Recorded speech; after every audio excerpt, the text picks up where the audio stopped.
नमस्कार, DD news के इस विशेष बुलेटिन में आप सभी का स्वागत है। मैं हूं आपके साथ भावना नैयर और मेरे साथ है मेरी सहयोगी दीपाली, जो आप तक सांकेतिक भाषा में खबरें प्रस्तुत करेंगी। शुरुआत सुबह की सुर्खियों के साथ। बिहार विधानसभा चुनाव के नतीजे आज। कड़ी सुरक्षा के बीच 38 जिलों के 46 मतगणना केंद्रों पर सुबह 8 बजे से शुरू होगी वोटों की गिनती। पोस्टल बैलेट की काउंटिंग से होगी शुरुआत।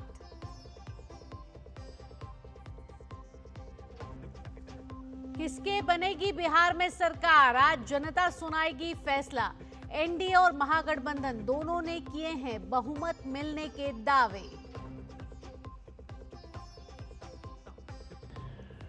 दिल्ली धमाके के बाद से जांच एजेंसियां सतर्क। रेलवे स्टेशन, मेट्रो, एयरपोर्ट और भीड़भाड़ वाले बाजारों पर पैनी नजर। दिल्ली पुलिस ने यात्रियों के लिए जारी की एडवाइजरी। बदल रहा है मौसम का मिजाज। पूर्वोत्तर भारत में कोहरे के साथ ठंड बढ़ने का अनुमान। केरल और माहे में भारी बारिश का अलर्ट।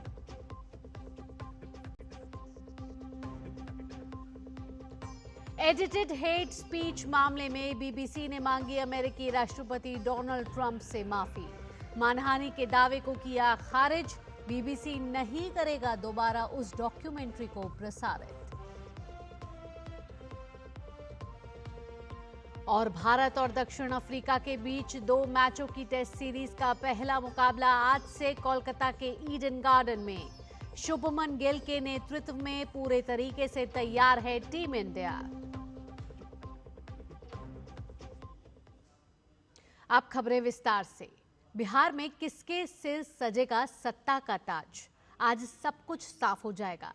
विधानसभा की कुल 243 सीटों के लिए 2 चरणों में हुए चुनाव के जनादेश पर सभी की नजरें टिकी हुई हैं। बिहार विधानसभा चुनाव के लिए मतगणना आज सुबह 8 बजे से शुरू होगी। सबसे पहले डाक मतपत्रों की गिनती होगी। भारत निर्वाचन आयोग ने स्वतंत्र और निष्पक्ष मतगणना के मद्देनजर सुरक्षा के कड़े इंतजाम किए हैं। मतगणना प्रक्रिया को पूरी तरह पारदर्शी बनाया गया है।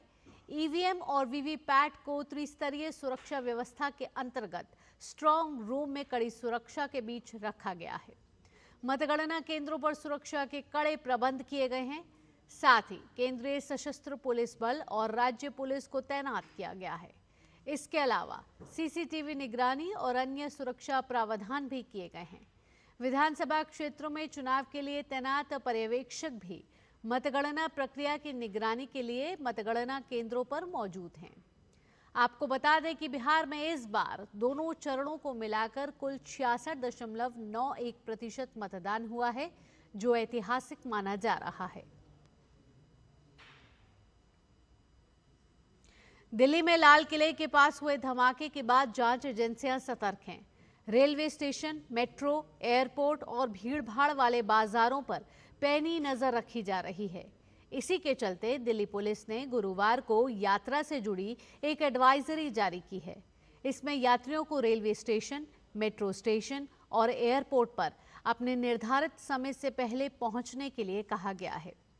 दरअसल दिल्ली के जॉइंट पुलिस कमिश्नर मिलिंद डुम्बरे ने बताया कि दिल्ली में कार ब्लास्ट के बाद सिक्योरिटी बढ़ाई गई है, जिसके चलते रेलवे स्टेशन, मेट्रो स्टेशन और एयरपोर्ट पर सुरक्षा को मद्देनजर रखते हुए यात्रियों की जांच की जा रही है।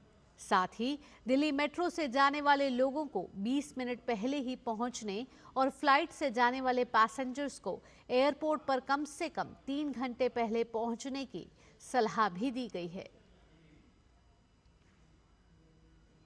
राष्ट्रपति द्रौपदी मुर्मू अफ्रीकी देशों अंगोला और बोत्सवाना की सफल यात्रा के बाद आज स्वदेश लौट रही हैं। बोत्सवाना के राष्ट्रपति ने भारतीय राष्ट्रपति को 8 चीते सौंपे, जो भारत के प्रोजेक्ट चीता के लिए काफी अहम हैं।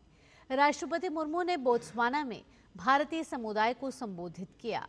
इससे पहले अंगोला भारत के नेतृत्व वाली 2 पहलों अंतर्राष्ट्रीय बिग कैट अलायंस यानी कि IBCA और वैश्विक जैव ईंधन अलायंस यानी कि GBA में शामिल होने के लिए सहमत हुआ। आज देश के पहले प्रधानमंत्री पंडित जवाहरलाल नेहरू की जयंती है, जिसे बाल दिवस के रूप में मनाया जा रहा है। इस दिन राष्ट्रपति द्रौपदी मुर्मू राष्ट्रपति भवन में सांस्कृतिक केंद्र यानी कि RBCC में विभिन्न स्कूलों और संगठनों के छात्रों के साथ बातचीत करेंगे। उपराष्ट्रपति CP राधाकृष्णन आज आंध्र प्रदेश के विशाखापत्तनम में 30वें CII भारतीय उद्योग परिसंघ साझेदारी शिखर सम्मेलन 2025 के उद्घाटन सत्र में मुख्य अतिथि के रूप में शामिल होंगे। आज और कल आयोजित होने वाले इस 2 दिवसीय शिखर सम्मेलन का आयोजन CII द्वारा भारत सरकार के वाणिज्य और उद्योग मंत्रालय के उद्योग और आंतरिक व्यापार संवर्धन विभाग DPIIT और आंध्र प्रदेश सरकार के साथ साझेदारी में किया जा रहा है।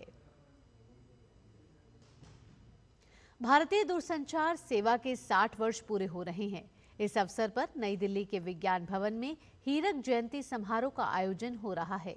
उपराष्ट्रपति CP राधाकृष्णन इस कार्यक्रम में शामिल होंगे।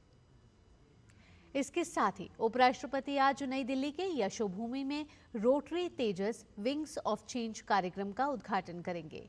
इस कार्यक्रम में 1400 से ज्यादा रोटरी निर्णयकर्ताओं, इन्फ्लुएंसर और अन्य विशिष्ट अतिथियों के भाग लेने की उम्मीद है।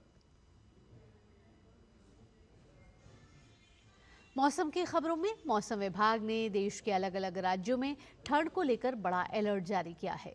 IMD ने आज और कल दक्षिण भारत में बादलों के बरसने के संकेत दिए हैं। उत्तर भारत के विभिन्न राज्यों में शीतलहर के कारण सर्दी के ग्राफ में इजाफे के संकेत हैं। दिल्ली से लेकर बिहार तक तापमान में गिरावट दर्ज की जाएगी और कई इलाकों में घना कोहरा छाया नजर आएगा।